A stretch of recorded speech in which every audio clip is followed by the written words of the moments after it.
Hello, and welcome to another episode of The Rundown. I'm your host, MaryCatherine, and we dive deep into how the news you watch every day gets made right here on this podcast. And today, I have a very special guest. It is our Capitol Bureau reporter, Tyler Englander. Hello, Tyler. Hello, MaryCatherine, joining from the blank void known as the General Assembly press room closet. Yes, it does look very void-esque in there. You've started your session coverage as of this week. How's it going so far? So far, so good. Going to be a busy couple days as Democrats try and pass some of their constitutional amendments to allow for mid-decade redistricting, enshrining abortion rights in the state constitution. And then Saturday's the big day. Governor-elect Abigail Spanberger will be sworn in as Virginia's 75th governor. So it's going to be a busy week here at the state capitol. Yeah, it really is. And we have started prepping for this historic inauguration months in advance. Tell us a little bit, Tyler, just about how you have been, you've been covering Abigail's race since, last year.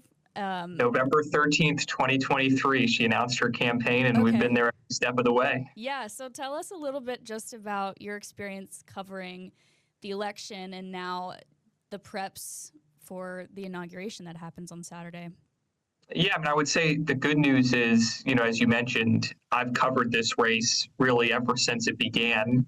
Abigail Spanberger launched her campaign in November of 2023, more than 2 years ago. We've interviewed her when she was not even the Democratic nominee yet. We've spoken to her, obviously, many times throughout the campaign and covered her historic win. So there's not a ton of preparation into who is Abigail Spanberger or what kind of priorities is she prioritizing as governor. But there's a lot of preparation for what our coverage is going to look like on that day. The inauguration is not just Abigail Spanberger takes the oath of office and we go home. There are several events. There's a prayer breakfast. There's the inaugural ball. There's an inaugural parade. There's a tour of the governor's mansion on Sunday. There are just tons and tons of events for the inauguration that we've got a plan to cover. How many photographers, how many reporters, where are we going to be when, where are we going to be live? We have a special on WRIC and WRIC Plus that'll run from 11:30 to 1 on Inauguration Day. So we've done a lot of planning for that. And then there are just so many other things happening, as I talked about just a minute ago. The General Assembly session starts tomorrow. Democrats have this new expanded majority in the House of Delegates. They've got a lot of priorities that in the past Governor Glenn Youngkin has vetoed. They want to pass and they want to get going right away. So it's planning all that stuff out. And then the final element of this is Governor Glenn Youngkin leaving office. He'll deliver his final State of the Commonwealth address, which although it's not a farewell address, it'll be his last big speech as governor of Virginia. He'll deliver that on Wednesday, tomorrow. And, there's a lot of talk about what's his legacy, what's next for Glenn Youngkin. So there are all of these different types of stories that are really coming together that need to be told in a couple of days. So it's a really busy time. And a lot of it is the logistics of balancing where can we be when, how many photographers do we need, what equipment do we need? And then, of course, the research as a reporter. Are you asking the right questions? Obviously we want to make compelling TV. But we also want to make sure that whether you're interviewing the governor-elect, any of the other statewide candidates, and then in the General Assembly session, if you're interviewing any of the lawmakers, that we're asking the questions that Virginians want to know the answers to. So it's really a fascinating time, a busy time, a lot of prep and a little bit of sleep. Yeah, this is the first inauguration that I've covered since being here. You and I came to the station right around the same time. We know that every year is an election year in Virginia, so you have these experiences covering different elections and things as our Capitol Bureau reporter, but is this in any way different? Are you approaching it differently in the way that you cover an inauguration and a historic one at that, because this will be our first female governor of the Commonwealth as well? So are there any differences in the way you're approaching the coverage and how you do it? Yeah, I think this is my first inauguration. I'm kind of learning on the go, but in the preparation of it, this is much more of an event with the pomp and circumstances and, a historical event, not only because this is Virginia's first female governor, but this is a historic ceremony happening on the portico of the Virginia State Capitol, designed by Thomas Jefferson. This is an incredibly historic day. I think the preparation for me is a little bit easier in the sense that on election night, we don't know what's going to happen. Mhm. When you're covering a race like that, you just got to adapt to all of these different things. Here we know what's going to happen. Sometime around noon, Abigail Spanberger is going to take the oath of office and become governor of the Commonwealth of Virginia. So I think that is a little bit easier for a reporter just because you know what's going to happen. As far as the preparation goes, it's just making sure, crossing your T's, dotting your I's, listening to some of Abigail Spanberger's old speeches and seeing how she weaves some of that stuff in during her inaugural address. And part of it's also literally just recognizing names and faces. We're going on the air, on WRIC Plus at 11:30. There are going to be people walking down the portico, walking down the steps of the state capitol. Obviously, all of our viewers will recognize Glenn Youngkin and Abigail Spanberger and Ghazala Hashmi and Winsome Earl Sears, but it's my job and our anchors' jobs, which will be Dan Albritton and Eric Phillips, to describe what else is going on. So, if I see, former Governor Doug Wilder in the crowd, I want to make sure I can recognize him and I can point that out to our viewers. Same thing, for George Allen or Ralph Northam or Terry McAuliffe or Mark Warner or Tim Kaine.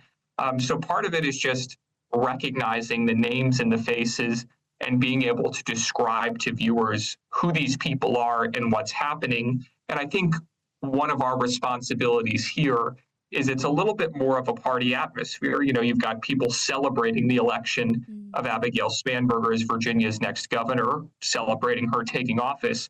It's my job to describe the feeling on the ground. Everyone can see what's happening, but describe the emotions, describe what people are feeling. So that definitely takes a little bit, more work in the sense that it's not just a facts-driven story. It's also a story kind of explaining the vibes per se. So I'm certainly looking forward to it. It's my first inauguration. It's going to be fun. It's going to be a long day. I'll be live at 8 and 9. I'll be live from 11:30 to 1. Obviously, during a portion of that is going to be the actual inauguration. And then we'll have a story for our 11 o'clock newscast. So it'll be a long day. It'll be a fun day, and it'll be a new experience for me that I'm certainly looking forward to. Yeah, take me just to those moments where you're talking about describing what's going on for the viewers, because obviously they can see, but like you said, you have to kind of have homework, right? So you're trying to make sure you know who's who, what's what. And I've never been in that situation before. I sit behind the scenes all the time. That's kind of the whole point of this show, is to kind of uncover what that is actually like for someone in the field. So can you take us to maybe another instance where you've had to do that, and kind of just the headspace you have to be in, and how you're communicating with people back here, so that way we know, oh, Tyler has something really good to show us right now. How does that communication look for you? Yeah, part of it is when you're describing the crowd, I think oftentimes reporters or TV people have a sense of kind of, I don't want to say overhyping things, but wow, it's so loud here. Or, wow, people are so excited. Mm-hmm. You've got to have a pretty good grasp on, how the crowd is feeling. Talk to the people in the crowd. Those are some of the best stories, even if you don't end up interviewing them. Someone who says, yeah, I drove 6 hours to be here for, Abigail Spanberger's inauguration, or, I actually went to high school with Abigail Spanberger, and that's why I'm here. Part of telling the story of an event is talking to the people who are there. So that's certainly, something interesting. And then the communication is certainly, back with the folks in the studio. We've got 2 producers, yourself being one of them for this special. Yeah. And that's the biggest thing as a reporter, communicating with your producers, because you guys are not rocket scientists. You can't see what's happening in the field. Let's say all of a sudden, it's not going to happen, but let's say all of a sudden Beyonce walks down, you would have no idea that's happening. So, we've got to communicate and say, hey, come to me. We've got a pretty special moment here.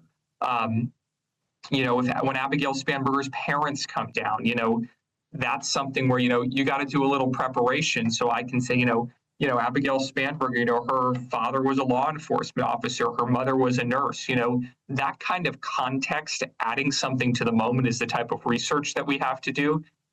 And then part of it is also using your discretion. Sometimes as reporters, just let the sights and sounds play out for themselves. Sometimes people at home don't necessarily need to hear from me.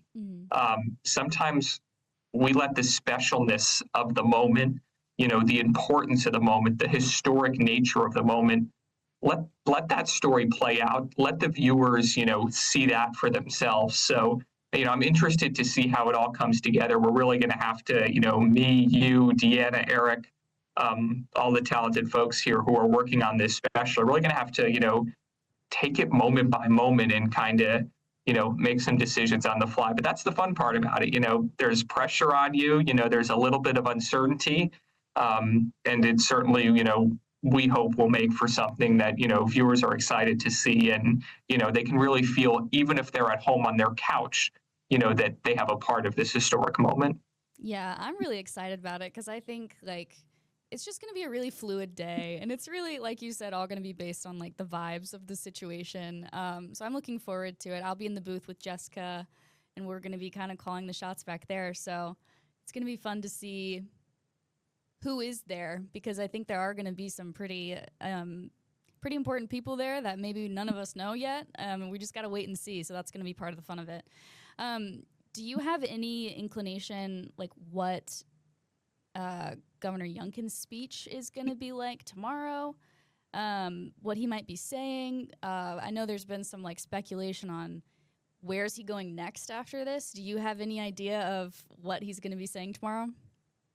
Look, I think, at the end of an administration, a lot of whether you're the president, the governor, the mayor, what you're trying to do is frame your legacy a little bit, set kind of the boundaries for how people think about your time in office. So certainly, Governor Glenn Youngkin here at the State of the Commonwealth tomorrow is going to be looking to do that. I guarantee you he's going to point to the successes that he's pointed to over the last couple of months. And even during the campaign when he was trying to get Lieutenant Governor Winsome Earl-Sears elected, what I expect to hear is Governor Glenn Youngkin talking about the $9 billion in tax relief that he says his administration has, delivered on for Virginians. I expect him to talk about his Right Help Right Now initiative to reform Virginia's behavioral health system.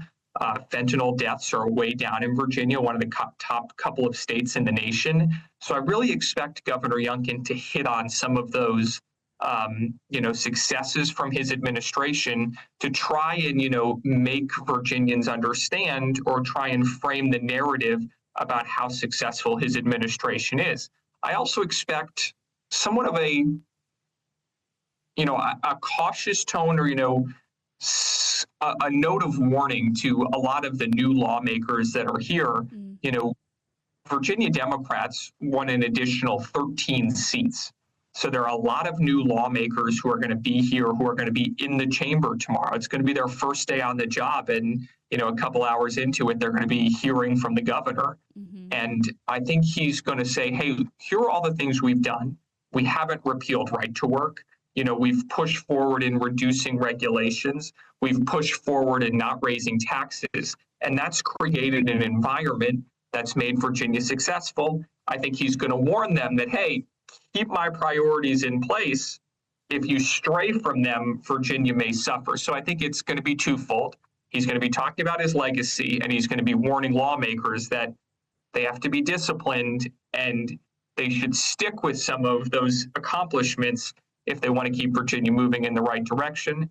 Now, of course, a lot of this, a lot of it is, I don't want to say it's, just for the pomp and circumstance of it, but it's Wednesday. By Saturday, Governor Glenn Youngkin is going to be a private citizen like you and I don't expect the lawmakers sitting in that chamber to really put a ton of stock into what Governor Glenn Youngkin says, considering in a couple of days he'll be out of office and there's going to be a new sheriff in town, if you will, in Governor-elect Abigail Spanberger.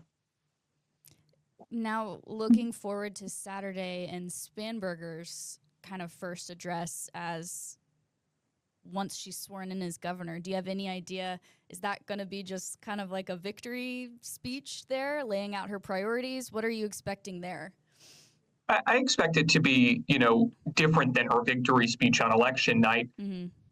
It is going to be laying out her priorities. I expect it to be a couple of things. It is going to talk about affordability. That's what Governor-elect Abigail Spanberger ran on, and that's what she's been talking about almost every day since she won the governor's race back in November. But I think part of it is typically presidents, governors strike a more bipartisan tone in their inaugural addresses. And I think I would expect Governor-elect, by the time she delivers the speech, Governor Spanberger, to really reach out to Republicans and say, hey, I need your help. I'm going to be your governor too. So I think it's going to be interesting. Certainly she's going to lay out her priorities, but it's also, I think, going to be about, this strong Virginia coming together in this new era in Virginia politics. So it'll certainly be interesting.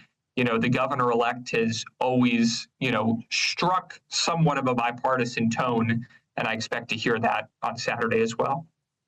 All right. Well, you and I will both be there on Saturday. I'm excited about it. It seems like you're pretty excited about it. I'm excited. I got my hand warmers from Amazon delivered today, and I'm excited to be outside for 8 or so hours. But no, look, it's an honor to be part of, such a historic day. I certainly don't take that for granted. And the fact that, I've gotten to cover a presidential election, I got to cover every bit of this gubernatorial election. And to have a kind of end on Saturday is a huge honor and certainly something I'm looking forward to. Yeah, super exciting. Thanks again, Tyler, from calling us from the void. Of course. I'm here anytime. All right, we'll see you later. Perfect.